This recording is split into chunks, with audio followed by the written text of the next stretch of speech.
My name is Jennifer Sanford, and I will be your moderator this evening. I am host of the podcast Conservative Like Me, and I am an Alberta conservative, but don't worry, not that kind. I'm so pleased to be here to be hosting these wonderful candidates that represent different ridings who hope to join your city council in the fall. And I certainly thank the candidates for joining us this evening. We welcome you to enjoy this evening's session and to soak up all that you can and get to know these candidates. You'll have a chance to have some one-on-one time with them or one-to-group time with them when the session is over. But unfortunately, we will not be fielding questions from the chat this go around. So the questions have been, well, here's how the questions were orchestrated. Candidates each were asked to or tasked with coming up with a question they shared in advance to their future potential fellow colleagues. And we'll be going through those questions one-on-one. And then interspersed between, I've been asked to give them some rapid fire questions just to test their speed skills to have a little bit of fun with me this evening. After we're done the series of questions, there'll be breakout rooms where you can ask better questions in depth, and you're certainly welcome to bounce through your rooms and get closer to your candidates as we navigate this world of virtual getting to know you. So welcome to all of you. We will remind you, if you wouldn't mind, to what's the proper terminology? Just stop your video and to mute your line so that we can focus on the conversations between the candidates, because I'm certain that they have a lot to share. So with that in mind, well, let's begin. What do you think, candidates? Let's begin. I will begin with a land acknowledgement. We are conversing and existing on traditional lands. We acknowledge the relationship with our ancestors and humbly thank them for this accordance. I've explained the format for this evening. I'm very excited to have these candidates joining us. There's a lot of octane in the tank this evening. So let me introduce these candidates, and they'll wave as I do so. From representing hopefully Ward 3, Jasmine Mian, give us a wave. So Jasmine's a committed volunteer and community leader. She's worked both in the private and the public sector, and you might know her as representing Canada at the 2016 Olympics. She has two graduate degrees, one in a master's in psychology and a master's in public policy, where she specifically focused on municipal policy. Great for us. Jasmine serves in a governance capacity on both the national and international level and is very passionate about her ward, Ward 3, and the future of Calgary. So that's Jasmine. Hello, Jasmine. How are you this evening? Doing well. Great to be here. Up next is Marilyn North Peigan. Marilyn is an outreach and community advocate in support of residential school survivors and their families. After an honorable discharge from the military, she earned a bachelor's in psychology and a master's degree from Athabasca University. Her contributions to the community have included serving as vice chair at the Calgary Aboriginal Urban Affairs Committee, which she strived to improve the opportunities and quality of life for Aboriginal people living in this city. And is the current member of the Calgary Police Commission. She looks forward to bringing a diverse voice to City Council on behalf of Ward 7, which is inclusive of all Calgarians. How you doing this evening, Marilyn? I am very excited to be here and just to share my ideas tonight. And thank you so much for that introduction, Jen. Thank you. Absolutely. Representing hopefully Ward 8 would be Cornelia Wiebe. Hello, good evening. Cornelia is the owner of a local business on Calgary's 17th Avenue Retail and Entertainment District for the last 20 years. During this time, she successfully navigated the business landscape of Western Canada. Engaging with local communities, she's learned to adapt to challenging market conditions while maintaining a collaborative approach, focusing on ethical production and sustainable practices. How are you this evening? Oh, I'm so great. I'm so happy to be here as well. Thanks for that great introduction, Jen. My pleasure. Running in Ward 11, Mademoiselle Kourtney Branagan. Kourtney is a well-known face of community leadership and has been a catalyst for change at the neighborhood level, in the tech sector, and and in city planning. She's enthusiastic about innovation and actively encourages others to participate in creating their best version of Calgary. Good evening, Kourtney. How are you? Good evening, Jen. Thanks again for being here to moderate for us this evening. Hey, no problem. It's part of my court-ordered responsibilities. And lastly, we have Stephen Phan. Stephen's a born and raised Calgarian. You don't see many of those these days. A local tech and serial entrepreneur, former Canadian Armed Forces member, and president of the Calgary Shepherd Conservative EDA. He is a candidate for Ward 12 City Council and looks forward to bringing about change and a new generation of leadership to Calgary, to the City Council. And speaking of a spirit of change, Stephen may assume many roles, but his most important role currently is as new dad to baby Octavia, which you missed early, but maybe if Stephen so feels the spirit, he'll share more of her. How are you this evening?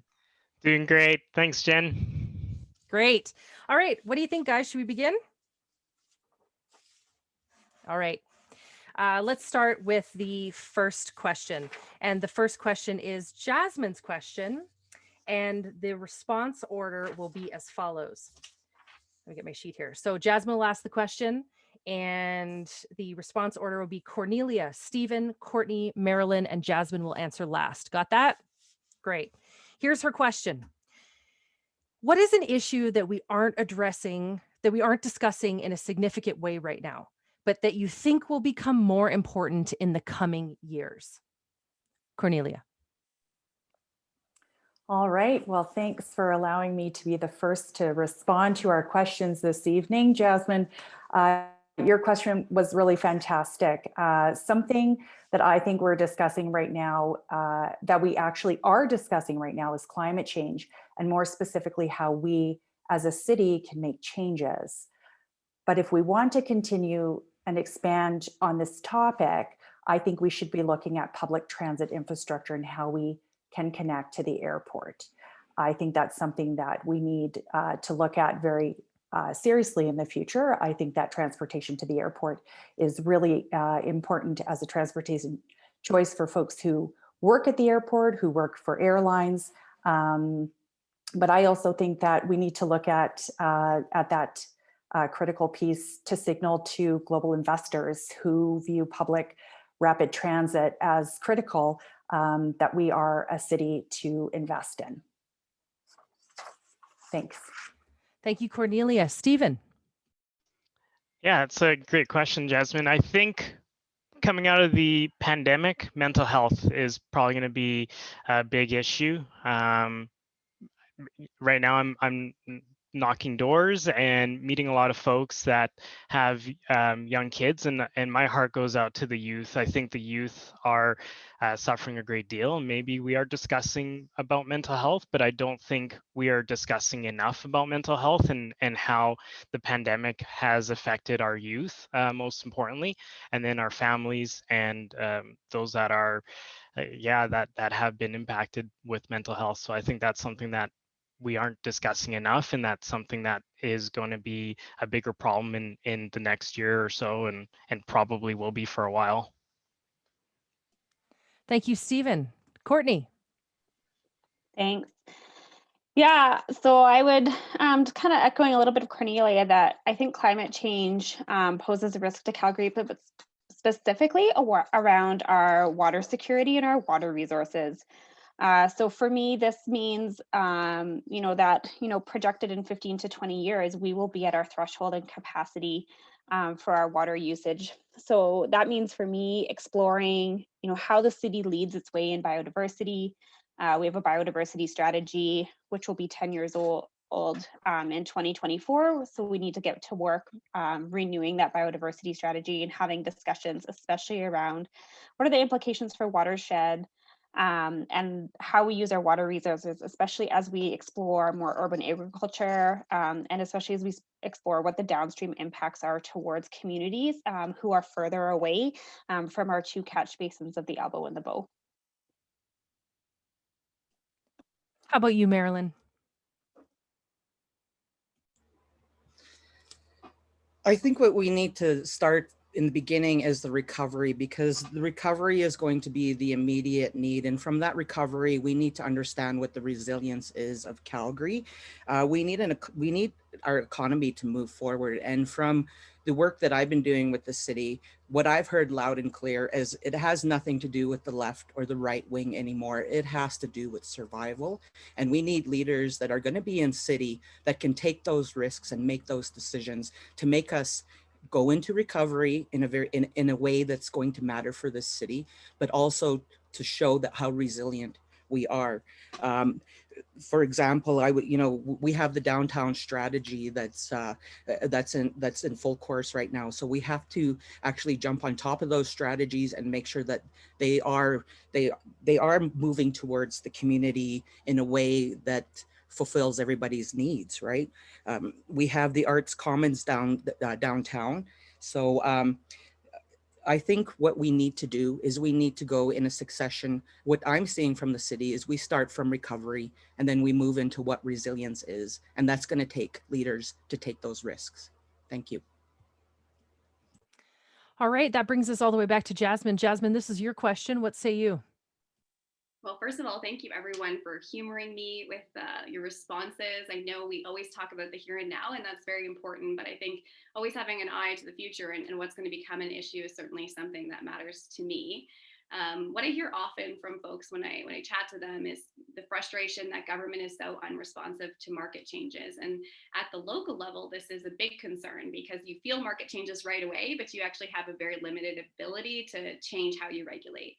We're still largely regulating with the tools we've had for the last 100 years, and we're expecting to be able to take on the challenges of the future with these blunt tools of the past. And so this isn't really something I think that gets enough oxygen, but if we're going to do our jobs really well in a changing economy, like think about how many storefronts are going digital, how many people are working from home. There's very little incentive, in the current tax structure to put a head office in Calgary when you could operate here in a sort of satellite way and not pay taxes. And so these huge challenges that we're going to have to get addressed. It's not something that's the exclusive jurisdiction of councillors, but what you hear at the doors from people is, hey, you're a politician. My big frustration with politicians is they don't work together. And I think the thing we need to do to make Canadian Confederation as strong as it can be is getting our orders of government working together. Thank you very much. And that leads us through our first series of questions led off by Jasmine's question. How would you feel about a rapid fire question from me now? Yeah, you ready? Okay, here's my question. I've recently unearthed a dark truth that A&W will only disclose which locations serve its milkshakes if you send them a private direct message on Twitter. I believe this says a lot about large corporations and really violates our rights to access liquid dairy-based desserts as part of our constitutional freedoms. So my question is, where is the best place to get a milkshake in this city?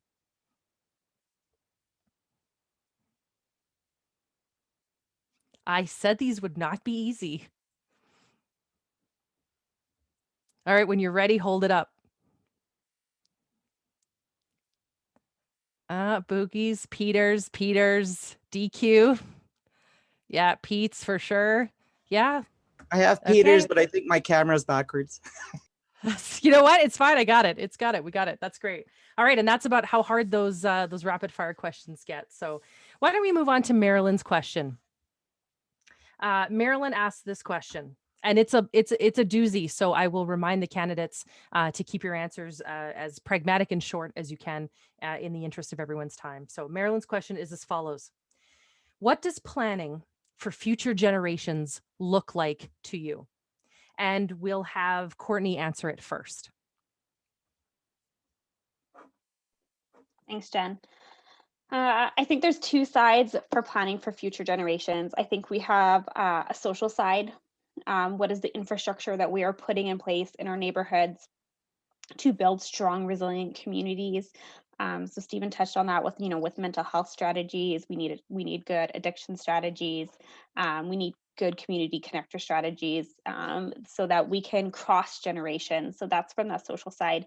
But what I really want to talk about just is the financial side of things, and when we're making decisions as council, we plan projects often that are part of a capital budget. But the upkeep, the maintenance, and the running of those come out of our operating budget. And so knowing what are the implications of our large projects to future spending, that everyday spending. And I think we need to have more upfront discussions when we're doing capital projects about the longer term implications.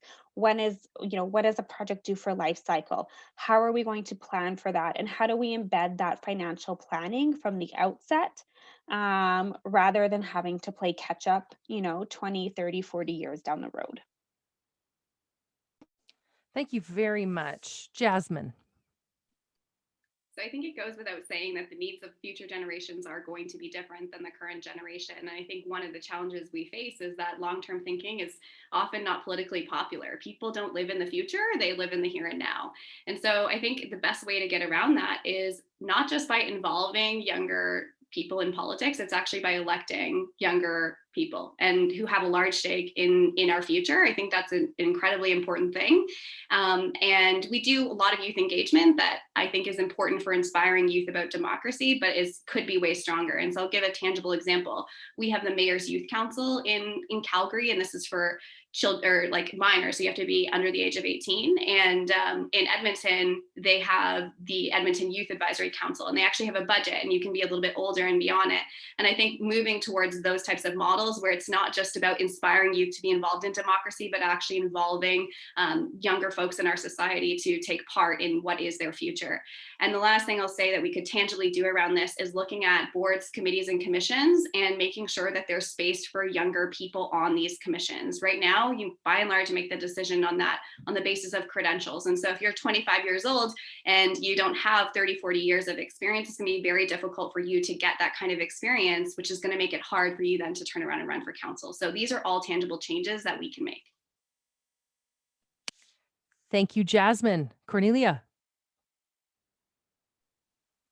Wow, Kourtney and Jasmine, those are both super great, and sort of building off of both of those, just to, I guess, keep my response a little more condensed, just talking about having those opportunities, creating engagement opportunities for young people. I think it's really, I think it's disingenuous to speak for the youth or for future generations without having an opportunity for them to engage in that process.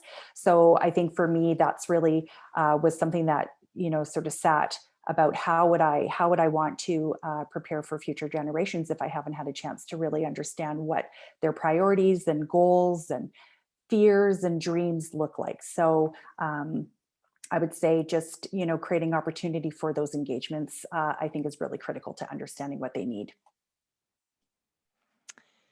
Thank you. Stephen, how about you? Yeah, I think everyone's kind of touched on some aspects of what I was going to say too. I think our youth and young adults need to be more involved. A lot of things that I've gotten at the doors right now is that I look very young. I may look young because of my genetics, but I'm actually probably a little older than what most people think. And I think some of you might have seen the article where youth are leaving the city for jobs elsewhere, and I think we need to create opportunities between either public and private sector partnerships that get youth involved. Some of the thoughts around that is maybe business owners could hire a youth or have them shadow what they do, and maybe we can do something like that similar in the private sector the public sector, and have them participate on committees, I think, like Jasmine was saying, and Kourtney as well. So that's the future, listening to our youth and creating a better future for them, and knowing their needs and what they want. That's it. Thank you. Thanks, Stephen. Marilyn, we'll cycle back to you. This was your question, so let me ask you, what does planning for future generations look like for you? Well, first of all, I'm going to agree with Jasmine in saying that this is not actually a politically, presentable topic. However, if we are on the road with the city when it comes to reconciliation, that is actually a teaching from the Treaty 7 Nations and here that's been here since time immemorial. So what we need to do is we need to understand that reconciliation has to be a part of those long-term goals when we're looking forward. With that being said, you have to start, and what I've learned with my experience in building communities is we have to start with the tools we already have in our possession. So if we are going to be going into the future and thinking about that, I tend to think at a very fiscal level. So for example, we have the multi-year business and planning policy for the city, which is already in place. And this includes funding that is supposed to, be a long-term goal for us. What we, on the other hand, this is something that really bothers me, is that, with that road to reconciliation and that road to economy, and, that policy has promised to engage Aboriginal communities, leadership, businesses, and there is still a large gap there. So what kind of economic gaps are we missing out in not including reconciliation and not including recovery and not including resilience? It has to be a new relationship with the city. Thank you very much, Marilyn. And that brings us to the close of the second round of questions. How are you feeling, candidates? You ready for more? All righty. Okay, how about a question from me? Okay, like you're nervous after the milkshake thing. Don't worry, it's going to be okay. Question number 2 for me. More and more Calgarians are increasingly interested in climate-related issues. I am among them. So let me ask a question of great debate in this city.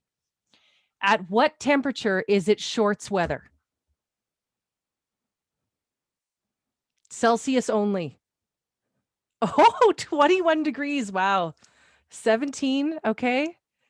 It is 35 from Maryland, 18, 25. Okay, wow. Like you guys don't want to hang out with me in like early March, because I'm just like, it's officially been declared shorts weather. So okay, thank you for that. Let's carry on. Our third round of questions will stem from Cornelia's question. And hey, listen, guys, I don't want to play favorites, but this might be my favorite question of the bunch. So here it is, and your response order will be Stephen, Jasmine, Marilyn, and Kourtney, and then we'll round out with Cornelia as the architect of this question. Here's your question. What is a top priority or area of concern that is important to your reward, and how will you plan to address it? Let's start with you, Stephen. Yeah, thank you. So Ward 12 is a hot topic button here for the Green Line, and I think that is probably the top priority right now, is getting shovels in the ground and getting that project started. I mean, it creates 21,000 jobs, and we can get people back to work tomorrow.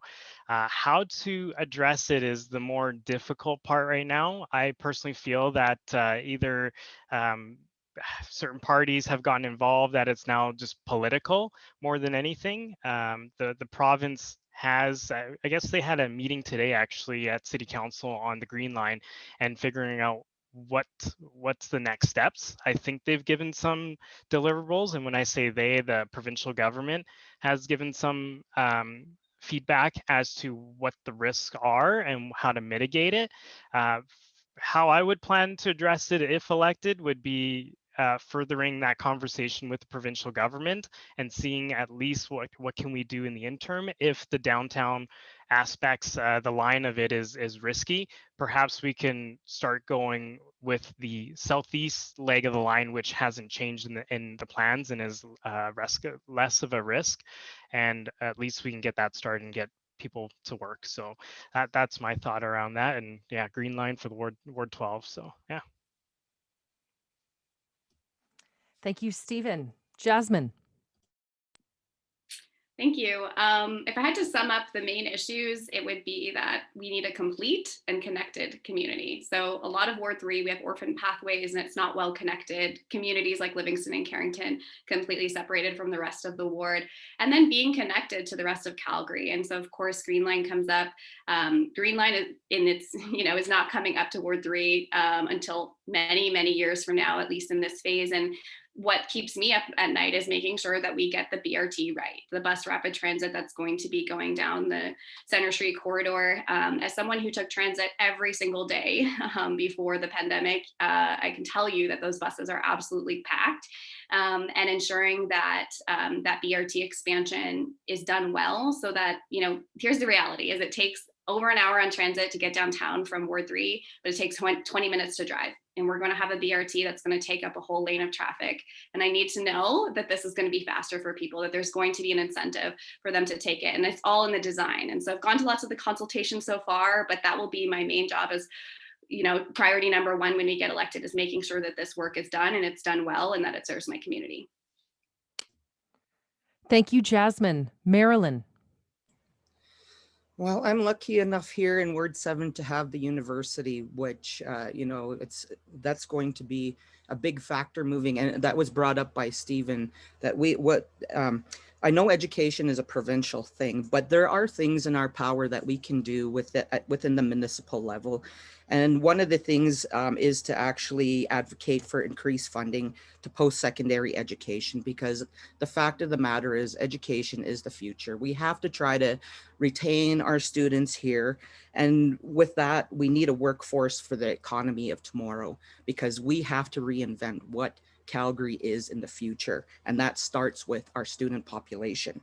So to be more resilient and to ensure recovery, we need to diversify our economy, creating jobs and opportunities for great careers for these graduates. When they're coming out, we want to keep them here. We want to attract more students. So, we need to sit down with the community and figure out how to keep that talent here, because that's going to define our future here in Calgary. Marilyn's been listening to my podcast. Okay, Kourtney, you're up. Yeah. Oh, this was a tough question to pick just one. So what I landed on is one of the things I hear over and over again is, what is happening with that empty parcel of land? Who owns it? What are the plans for it? What's being built? People are curious about their neighborhood. They want to know how it fits into their neighborhood. So I think as counselor, there's really important information giving that is continuous to and from the community, that talks about the sites and the spaces, at the corners of our neighborhoods that are currently sitting empty and derelict. People want to see those spots activated. So as a counselor, being open and honest about, who owns them, what the plans are, and if the city owns them, does the city need to own them? And can they be sold? Can we start to encourage investment and revitalization in those spots?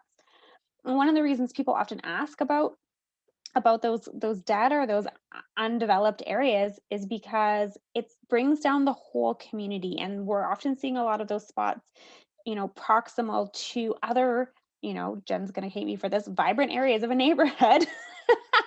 But it's not adding to that community character. And so people want answers, and they want to know what's coming to their areas. So I think for the answer to is, what am I going to do about? Communicate, be open, be honest, give information, give details.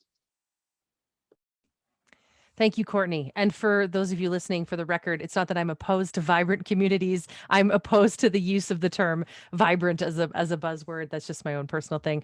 All right, Cornelia, let's round it out to you. This was your question. So let me ask it again. What is a top priority or area of concern that is important to your ward, and how do you plan to address it? So probably like everyone else, there are more than just one priority clearly in our communities and in our wards. But what for me, I'm hearing consistently, what I was hearing already last year, and what I continue to hear is that City Hall isn't listening, right? City Council is not listening to the communities. They feel residents in my areas anyways are telling me that they feel frustrated with the engagement processes. They feel that they're so frustrated and they feel so unheard that they're starting to disconnect, and they no longer feel that it's worth their time. It's too frustrating. So of course, that's incredibly disappointing to learn that. because we are better in our communities when we're working together collaboratively. So for me, I think that really speaks to the greater concern, trust, right? Trust in City Council. So working hard to build back trust, working hard, I think, with community associations. I think community associations are an incredibly valuable tool, within all of our communities to sort of maybe refocus our energy and use them as community hubs for actual, connectivity and communication. I think that we should really be focusing more at the grassroots level and just start building up from there, because people have great ideas and they have lots to say, and they just need an opportunity to really be heard and share. So that's where I stand on that. Thank you very much. And that brings us to the end of round 3. You guys are doing great. Take a big, deep breath here. Way to go, guys. How about a rapid fire question from me? Ready? Okay. COVID has increased sales of at-home karaoke equipment by 17%. Tell me, candidates, if we unearthed an at-home video of you singing your heart out, to which song would you most likely be singing?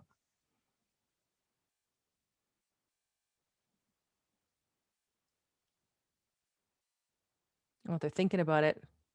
They're thinking about it. Vogue. Okay, from Cornelia says Vogue. Something by Britney, of course.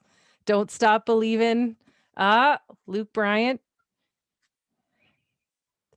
That you're getting a half point for that, Stephen. That's awfully vague. Can Same you read for you, Kourtney. backwards? What does it say? Girls just want to have fun, obviously. Yeah, I'd probably be with you in that video. Well, congratulations. Thank you very much for that. Anybody in the chat? Anybody from the chat? I mean, we've all been very isolated from one another, and we know you've been singing along to something, so share in the chat. All right, let's get to question series 4, which is from Ward 11 candidate Kourtney. Candidates, it's a bit of a doozy of a question here, so I might read it more than once, and you'll certainly have it in the chat to support you. So it reads, do you believe we should be capturing voter demographics? If no, why not? And if yes, which ones do you believe are most important to capture? Okay, so we will begin with Marilyn, and then Stephen, you'll be up after that, then Jasmine, Cornelia. So Marilyn, you're up first. Here you go. I think demographics are important because from all what I've heard through the sitting in City Hall meetings is that there is a large gap there, or there could be improvements within the consultation with the communities. So where are we missing these, these people that need to sit at this table and have their voice heard? For example, Aboriginal population. I know for a fact that with the report on the police that came out with the public, the Aboriginal population was very, very low in consultation. So I think that what it would bring to the table is it would allow people to actually pinpoint where we're missing this consultation with the community and how we can improve that, and to bring better methods to the table. Because right now, I know with the work that we do in the city, not all voices are sitting at that table. And we need to have the community there and not just the loud voices. So that's why I say, yes, we should be recording this. Stephen. Yes, I absolutely agree with Marilyn as well. Demographics are important. I'm a very data-driven kind of person, and I think we can make the best decisions based on data that supports what we're trying to accomplish. And I feel my generation, we probably don't care as much in terms of politics or who we vote or who we elect for.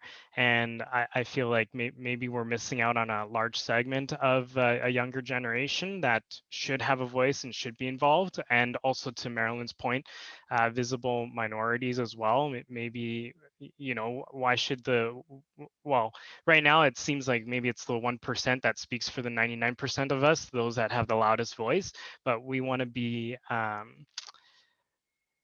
inclusive of everybody, and perhaps doing it this way, if we're capturing voter demographics, that we're able to make better decisions for everyone.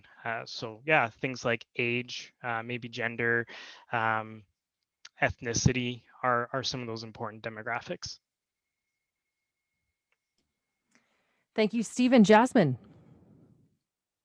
So the city does collect turnout data, and they do have ward level demographic data that you can see. I'm sure you've all as candidates seen the ward level profiles. So I think we can kind of ascertain some of that, like deduce some of it. I think if it's sort of exit polling that you're asking people sort of how they voted, or and then collecting demographics on the basis of that, that's where I start to have some pause. I'm not necessarily against it, but I think, you know, knowledge is power, but it can be used for both good and bad. And so I'd really be wondering, what are we planning to do with the data once we have it? Or do we have a strategy around how we're going to engage voters? Are we going to make sure that that isn't used for voter suppression? I think as well, you see places where they have a lot more voter data, it tends to divide, right? You hear in the US a lot about the Black vote, the Latino vote. Like, I'm not sure that it always adds to our political discourse, and sometimes it can divide us. And so more of a strategy around, like, how are we going to use the information and make sure that it's used to improve democracy and improve engagement. If I could be convinced of that, then I think that more data is certainly valuable. But that's certainly, I'm looking for a clear reason on what we would do with it. Thank you, Jasmine. Cornelia. I just want to say that I agree with everyone so far. I absolutely think that we need to, we need to gather data, but also, as Jasmine said, my thoughts surrounded that same thing. What specifically are we looking for? What purpose does it serve? What are we going to? What's the intention behind, collecting the data? But on a point that I thought that might be really important when it comes to data collection, I thought about folks who may not have English language skills as an area that is comfortable for them, or that they are well versed in. So, for example, understanding who folks in the city are maybe new Calgarians, people that maybe we need to understand who they are, what language they speak. How do we get information to them, not just during elections, but also ongoing, all the time, so that they feel included in the city and how things work. I think it's incredibly important that everyone has an opportunity to involve themselves in our democracy, but it's really hard to do that if you don't understand what's going on. And I think that is really an important part of council's job and our city's job, is to make sure that everyone who lives here has a full opportunity to engage in what's going on in city matters. So in that area, I absolutely think it'd be really critical. Thank you, Cornelia. All right, Kourtney, this was your question, so let me ask it again. Do you believe we should be capturing voter demographics? If no, why not? And if yes, which ones do you believe are most important to capture? Yeah, thanks. So just a little context, this came out of studying, as Jasmine referenced, the community demographics around populations, and then looking at voter turnout from historical elections. What I discovered though, and I think Jasmine's really like bang on the money, is like, how do we capture that? And I think exit polling, for me, I would approach this as like, we don't necessarily want to know who you voted for, right? We're not looking for that kind of information as a city, but more to kind of what Cornelia and Marilyn were saying is, this is a pulse check. This is a chance for us to see who is engaging with the city. And what do we know about the people who are engaging with the city? What do we know about their languages? I mean, if we look at voter turnout over the city, it is historically lower in segments of our city where there is more ethnic diversity. That is in part because of citizenship, but I do have to wonder, is that because there are language barriers as well? And I believe Elections Calgary has a duty and a responsibility to try to inform voters as much as candidates do. But we need to know where to target those efforts, and we need to know who we need to be talking to. I think there's also groups who are doing really good work around, getting out the student vote. Empathy is boring, or apathy is boring. Sorry. We have, people who are wanting to make sure that more women are getting out to vote. But if we don't know what those demographics look like and what parts of the city, I think it can benefit so many more people and groups into that participatory democracy of voting if we know who. So my top two would be gender and age, and my third one would be ethnicity. Well, there we have it. And if anybody listening this evening has any additional questions about that, you can certainly unpack that in the breakout rooms after we finish our question rounds today. Speaking of question rounds, how about another rapid fire question for me? Yeah? All right. There's seeming overly confident. So let me see if I can come up with something good here. My own political aspirations began with Ronald Reagan's speech after the Challenger explosion. He looked dead into the camera and said, "Find a challenge, meet it with joy." And that's how I live my life. So in 3 words or less, what motivates you to work hard?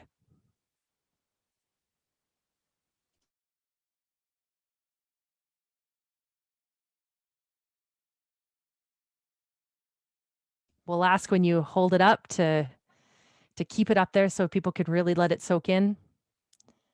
Stephen, family, inspiring other people from Kourtney, future generations, and my kid from Marilyn, pursuit of excellence from Jasmine, internal drive for goodness. We will accept that even though it is 4 words, but this is official warning.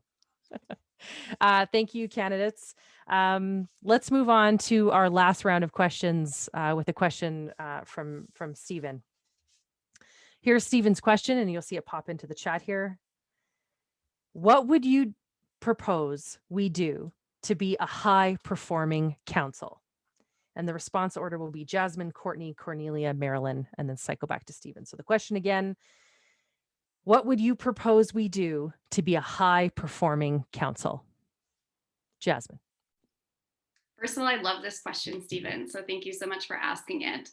I think I'll break it down into 3 pots. So the first is strategic. I think that when we're all elected and hopefully, and we come into council chambers, we will have the clearest mandate at that point from voters, having talked to so many, and how that aligns with all the plans and things that the city has. We can sit down and make some really clear goals for ourselves. And I think once we have that at the beginning of a term, we can hold each other accountable to it. And so once someone gets off in the weeds chasing something that's not in line with some of the things that we've talked about and agreed to, we can actually hold each other accountable to that because we've set those parameters at the beginning of our term.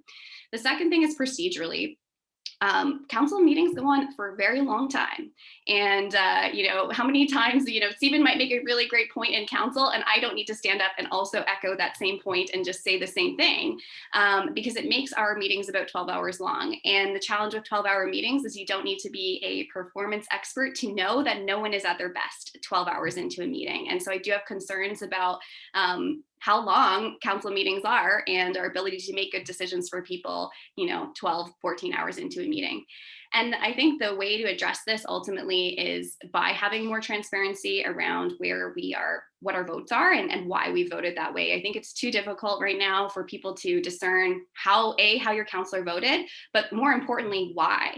And so I think, if it was easier for people to say that, oh, Jasmine voted this way, and I had a duty to respond to people, here's why I voted this way. I think that would really help because I have had moments where I've been confused why a counselor has voted a certain way. And then when I talk to them, I find out they have more facts and more information on the decision than I do. And if I had known that, I would actually have more trust in government. And I would also be able to hold people accountable when I don't agree. And I think that all 3 of those things would make us more high performing. Thank you, Jasmine. Kourtney. Thanks. Yeah. So my first question back was actually in my head is like, well, what's the definition of high performing? And then I was like, well, I think the beauty is as elected, kind of as Jasmine alluded to, we get to set that goal. We get to define what our definition of high performing is. And yes, there are some benchmarks that the city uses year over year. So the citizen satisfaction survey, I think would be a really good one to make sure you're tying in. But I think what it really comes down to is trust. so that when we, divide and conquer, when we delegate ourselves out to different committees and task force, that we see each other then as those experts and we listen intently to each other, and are putting the trust in each other to bring back recommendations to council, and not keep sending things back and forth, from committee to council and back to committee and back to council. And as Jasmine said, taking so much time procedurally. So I think, it's the due diligence of everyone on council that if you see a project heading in a certain way, that you involve yourself as early as possible if you have questions or concerns about it, to address those sooner than later, and not at the nth hour when it comes to a vote. Thank you, Kourtney. Who will be next? How about you, Cornelia? Yes, thanks, Jen. Actually, Jasmine definitely nailed it with the voting, with the transparency on voting, because that was high on my list as well. I feel exactly the same way, and I think that Calgarians are really looking for that instant information. They want to know. They don't want to go digging around for it and have to look on some, city council website. They want it just to be there, ready for them every time council's voting. So hugely important, and I totally agree with that. And I would say, probably at the risk of sounding redundant, working together. I think that's really a priority piece for council moving forward. I think that we see right now a lot of divisiveness on council. We see a lot of council members in general are just having a really hard time getting along. And I think that is distracting. And I think that it's taking away from the valuable time that we would need to work together, to move priority issues forward. So I believe that just tonight, even by all of us being here, I think we are demonstrating our ability to collaborate and work together and be open to each other's feedback and conversation. And I think that would really lend itself to a high performing council. So great question, Stephen. Thanks. Marilyn, how about you? Okay, Jen, I wrote my Oh, I think we've got you on mute by accident, Marilyn. How's that? Can you hear me now? You betcha. Go ahead. Wrote some of my ideas down for you so I don't ramble. I know you don't like that. So, okay, number one, we need to be resilient. We need to diversify our economy. We need to start creating jobs and opportunities, to attract people into the city. If we're going to be thinking at a higher level, we need to start planning for this recovery effort that's coming up. And that includes making smart goals into the future.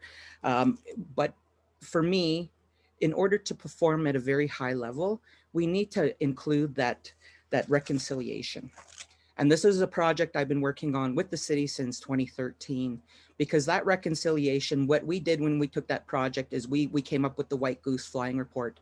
And that was meant to actually be a framework to bring in to the city council in order to bring those people to the table. And I'm still sitting here waiting for someone to have the courage and take the risk to take that policy at a higher level. We need to bring those voices to the table if we're going to plan for a future for a community that's diverse.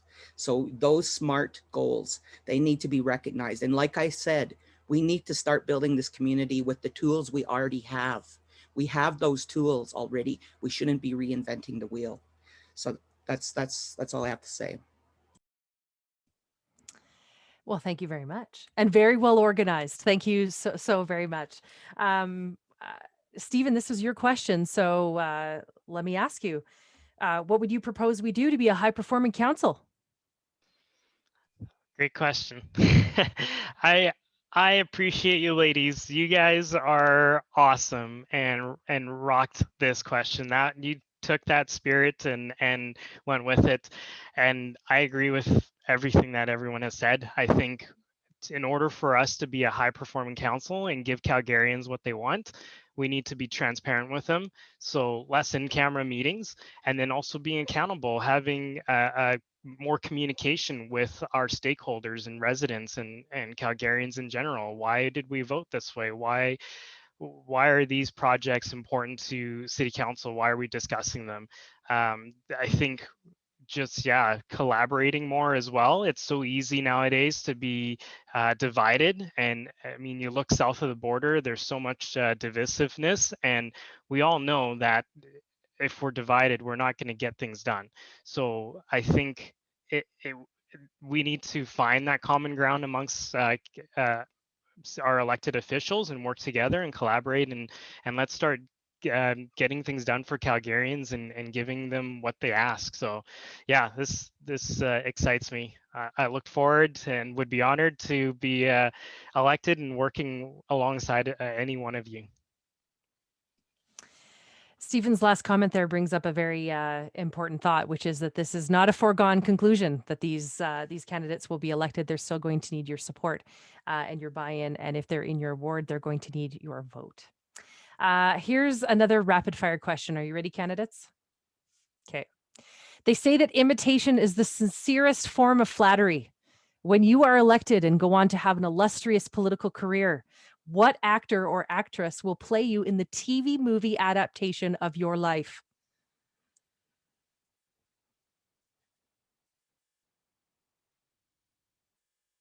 Sandra Bullock. Okay, I see that. I see that. Maggie Gyllenhaal. Jackie Chan. Okay, Stephen. All right. Mila Kunis. Yep, I see that. I see that for sure. All right, Marilyn, don't let us down here. I kept thinking, who's brown Buffy- that can play me? Buffy St. Marie. She's Okay. not all older, right. but we can bring it down. It's Sure we okay. can. We'll figure it out. It's okay. I've got one more rapid fire question, and I want to ask the candidates, but I also want to ask all of the participants tonight because you've been so good. You've listened and you've hung in there with us tonight. So this is a question for absolutely everybody. And the question is, if you could have dinner with one political legend, dead or alive, local, international, who would it be? Come on, everybody. Give me what you got. AOC.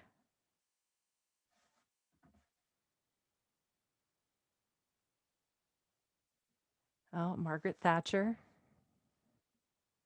You and me both, Stephen. Birds of a feather over there. Come on, chat. What do you say, participants? Margaret Thatcher. I'm that lady that likes to cook too. That's right. Illustrious political career, and you can cook. Murray Sinclair. Okay. Cornelia, what say you? Joan of Arc. Whoa. Okay. All right, Jasmine. There's so many. I guess I'll go with AOC too. Okay. But I didn't write it down. All right. I always love when people say AOC, and I always want to resist the temptation to say, who's that?